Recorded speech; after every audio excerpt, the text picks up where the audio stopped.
ሰበር ዜና በዚህ ሰዓት በአሁኑ ሰዓት የጀነራል ታደሰ ወረደ ጽህፈት ቤት በአርሚ 31 በኢሳያስና በደብረ ጽዮን አማካኝነት በተዋቀረው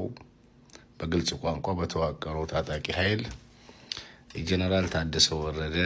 ቢሮ ተከቧል። እንደሚፈጠር አላቅም ወደፊቱን ግን ተከቧል። አሁን ዋናው ነገር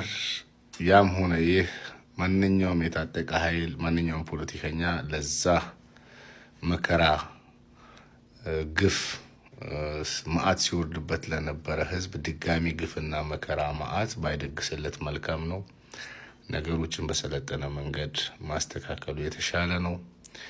ጌታቸው ረዳን ፈነቀሉ፣ ታደሰ ወረደን አንፈልግም አሉ። ማንን እንደሚፈልጉ አይታወቅም። እኔ ግራ ገብቶኛል። የሆነ ሆኖ አሁን እየተደረገ ያለው ነገር ለአብይ አህመድን መንገድ የሚከፍትለት ነው። በተለይ የትግራይ ተወላጆች ቆም ብላችሁ ማሰብ ያለባችሁ የማንኛውም ግሩፕ ይሁን ኢሳያስ አፈወርቂን ጋብዞ ከኢሳያስ አፈወርቂ ጋር አሊያንስ ፈጥሮ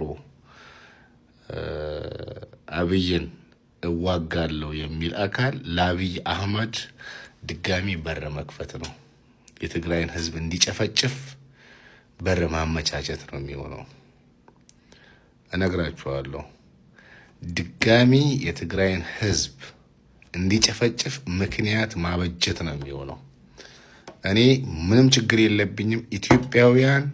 እንደ ኢትዮጵያዊ ተደራጅተው መንግስታቸውን ቢዋጉ አያገባኝም። እኔ ያዋጣኛል ካሉ ግን ከሌላ ከውጭ ኃይል ጋር ተባብሮ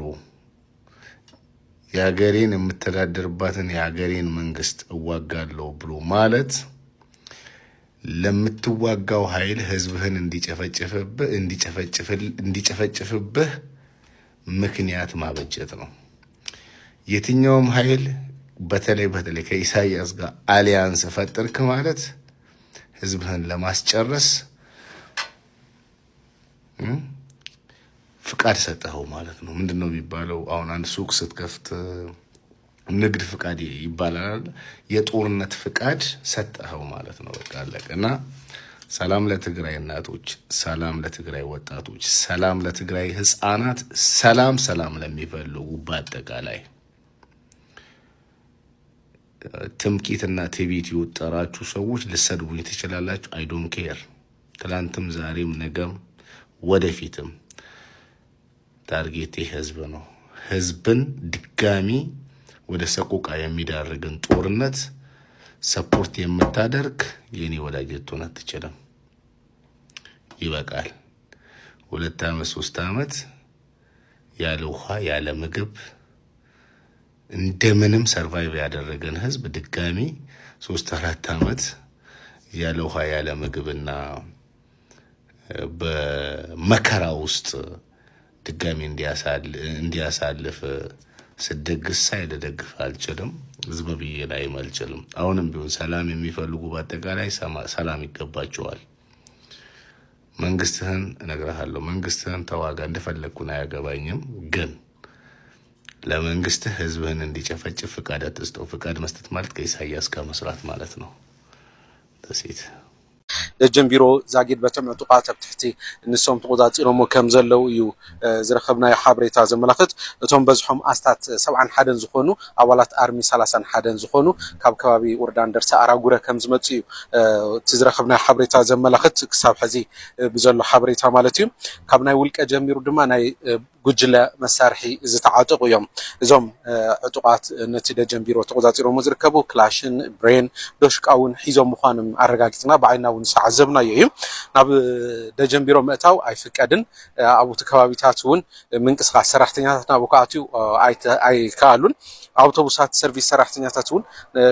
ሰራሕተኛ ሎሙ ንግሆ ናብ ቢሮኦም ንከምፁ ሰርቪስ ካፍቲ ቢሮ እየን ተበዲሰን ዝኸዳ ንግሆ ሒዞም ክኸዱ ከወፁ ዘይምኽኣሎም እዩ ዝረኸብናዮ ሓበሬታ ዘመላኽት። ኣብ ደጀን ቢሮ ከባቢታት ድማ መካይን ምንቅስቃስ ዘይኽእላሉ ኩነታት እዩ ዘሎ። ናብቲ ቢሮ ምእታው መኪና ኣይፍቀድን። በቲ ቢሮ ቢልካ ድማ ናብ ካልኦት ከባቢታት መጓዓዝ እውን ዘይፍቀድ ምዃኑ እዩ ንተሽከርከርቲ ዕፁ ምዃኑ ኢና ሪኢና እቶም ዕጡቃት መሳርሒ እውን ኣፃዊዶም ዝረኣናሉ ኩነታት እዩ ዘሎ ቅድም ኢለ ከም ዝገለፅክዎ ካብ ዝነኣሰ ክሳብ ማእከሎት ወይ ድማ ናይ ጉጅለ መሳርሒ ዝበሃሉ ክላሽ ዶሽቃ ብሬን ሒዞም ስናይፐራት እውን ሒዞም ኢና ተዓዚብና እቶም 71 ዝኣኽሉ ዕጡቃት ማለት እዩ ኣፃዊዶም ኣብቲ ከባቢታት ሰባት ብእግሪ ምንቅስቃስ ይከኣል እዩ ግን መካይን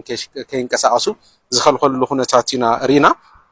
ነቲ ቢሮ ዝሕልው ዘብዓኛታት ወይ ልሙድ ዋርድያታት ዝነበሩ ግን ኣብቲ ውሽጢ ከም ዘለው ካብ ምንጭታትና ገሊፆም እናዮም ኣብቲ ውሽጢ ምንቅስቃሶም ከም ዘይቋረፀን ኣብቲ ውሽጢ ግን ከም ዘለው እቶም ዘብዓኛታት እዩ ዝግለጽ ሕቶ ናይቶም ዕጡቃት እንታይ እዩ ዝብል ሕቶ መሃያ ምዃኑ እዩ ዝረኸብናዮ ሓበሬታ ኣመላኺት ዘሎ ሕቶ መሃያ ንክልተ ወርሒ ዝኣክል ከም ዘይተኸፈሎም እዩ ሕቶኦም ክምለሰሎም ድማ ብተደጋጋሚ ንሓተቱ ምፅንሖም እዮም ገሊፆም ሕቶ መሃይኦም ብዘይምምላሱ ነዚ ስጉምቲ እዚ ምውሳድ ከም ዝተገደዱ እዮም ይገልፁ ዘለዎም ሕቶ መሃያ ቀዲሙ እውን ዝፀንሐ ምዃኑ ይፍለጥ እዩ ኣባላት ኣርሚ 22 ሕቶ መሃያ ብምሕታቶም ቅድሚ ሕዚ ዓበይቲ ጎደናታት ከተማ መቐለ ብምዕፀዎም ብተመሳሳሊ ናብ ዝተፈላለዩ ከባቢታት ትግራይ እውን ተመሳሳሊ ስጉምቲ ተወሲዱ ነይሩ ሕቶ መሃያ የተኸፈለን ብምባል መንገድታት ናይ ምዕፃው ናይ ኣባላት ሰራዊት ምንቅስቃስ ርኢና ነርና ኢና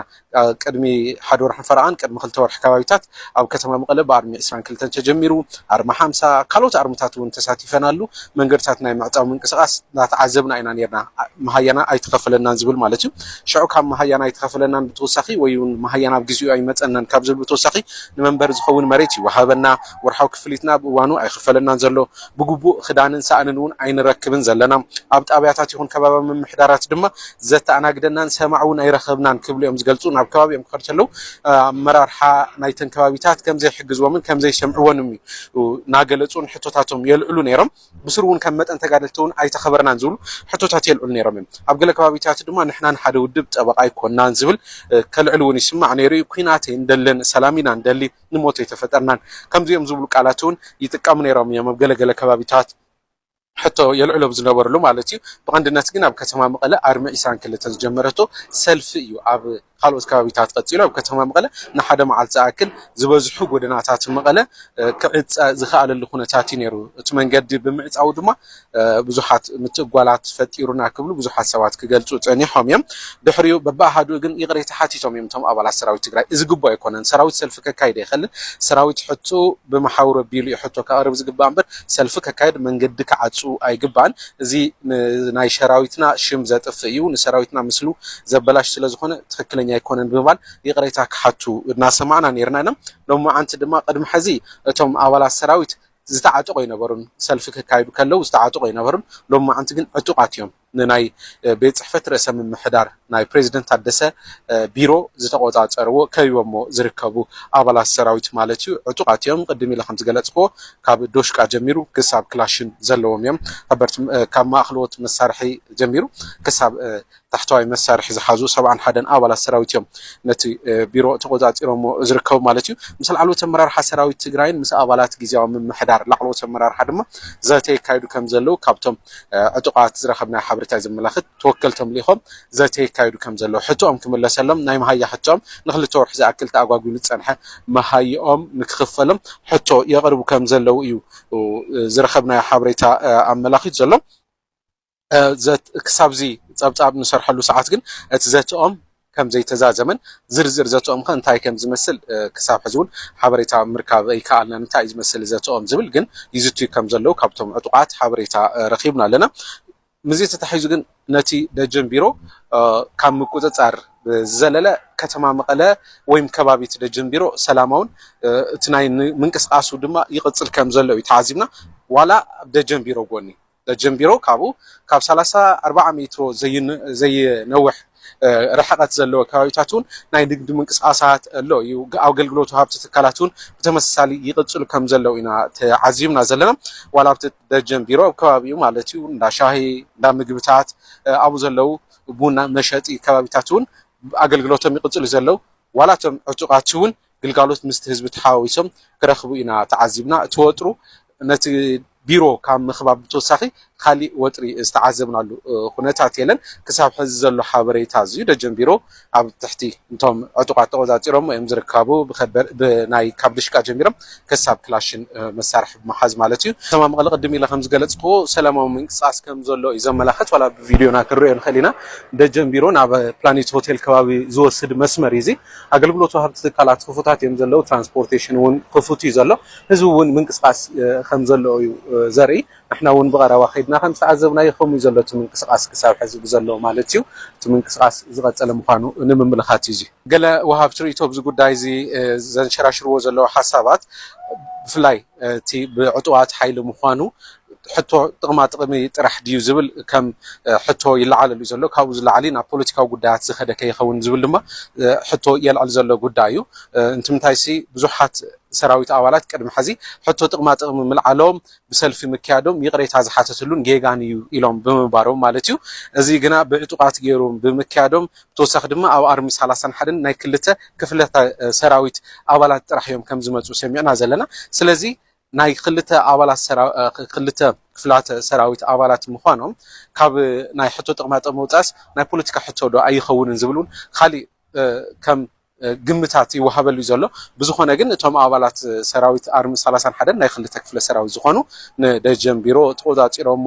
ከቢቦሞ እዮም ዝርከቡ መንገድታት ዓፂኦም መካይን ብቲ ከባቢ ከይሓልፋ ብደጀን ቢሮ ቢልካ ናብ ካሊእ ከባቢ ከይኽወድ ካብ ብናይ ናብ ደጀና ባዕሉ ምእታይ እውን ሰራሕተኛታት መንግስቲ ናይቲ ቢሮ እውን ካኣትዉ ይኻሉ ነፍቲ በሪ ደው ኢሎም እቲ ኩነታት ክሳብ ዝውዳእ ዝፅበዩ ኣለዉ ንገዝኦም ዝተመለሱ ሕቶታት ቅሬታ ዝነበሮም ናይ ቅሬታ መስምዒ ናይ ትግራይ ናይ ዝተፈላለዩ ሕቶ ከስምዑ ዝመፁ ኣብ ነበርቲ ናይ ትግራይ ሕቶ ቅርታ ሰማዓይ ዝረኽቡሉ ድማ ናብቲ ቢሮ ስለ ዝነበረ ናብኡ መፂኦም ክሓቱ ዝደለዩ ሰባት እውን ናብቲ ቢሮ በርታት ከባቢታት ደው ኢሎም ዝረኸብናሉ ኩነታት ዘሎ ክሳብ ሕዚ ኣብ ዘተ ከም ዘለዎ ቅድም ኢለ ገሊፀልኩም ኣለኹ ምስ ናይ ላዕለዎት ኣመራርሓ ሰራዊትን ብተወሳኺ ድማ ናይ ኣመራርሓ ግዝያዊ ምምሕዳር ክሳብ ሕዚ ዘሎ ሓበሬታ ኣዝዩ ፀኒሕና ድማ እቲ ሓበሬታ ናባኹም ናቕርቦ ክኸውን ስለ ዝተኸታተልኩምና ንመስግን ሰላም